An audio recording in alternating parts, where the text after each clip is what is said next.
бүген безнең финал көн. Һәм игътибар итсәгез, безнең бүген 29 катнашучы Россия Федерация һәм чит илләрдән дә килүче тамашачыларыбыз бар. Безнең бик матур традиция бар. Республика күләмендә уздырыла торган шушы бәйгедә без ярым финалда һәм Ижауда халыкара бәйгедә катнашкан кызларыбызны да чакырабыз. Аларның менә беренче көннәре шуннан башлана. Ә менә бүгенге бәйге турында әйткәндә, ул берничә этаптан тора. Беренчедән, ел дәвамында Бөтен дөнья татар конгрессы каршында эшләп килүче Татар кызын бәйгесен уздыру дирекциясе ел дәвамында Татарстанның һәрбер районында һәм шәһәрендә уздырып килә. Ул җиңүчеләр зонада үзләренең көчен сынаша һәм инде зонада узган 12 финалист кызыбыз безнең менә шу Габдулла Тукай исемендәге Татар дәүләт филармония бинасында финалда катнаша. Әлбәттә, бу бәйгенең аның үзенең концепциясе бар, аның үзенең идеологиясе бар.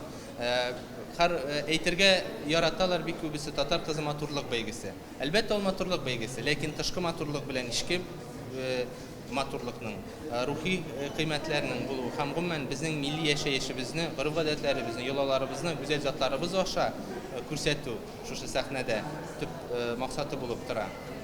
Һәм инде әлбәттә, шушы халыкара бәйгесенең республика күләм бәйгесе, ул әле бу форматта берничә ел рәттән генә үткәрелеп килә.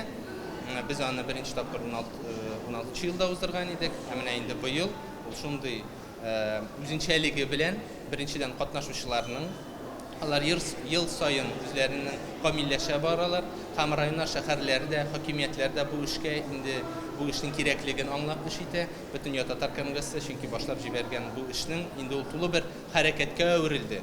Татар кызы бәйгесе, ул хәрәкәтнең шаукымы зур һәм нәтиҗәсе бар.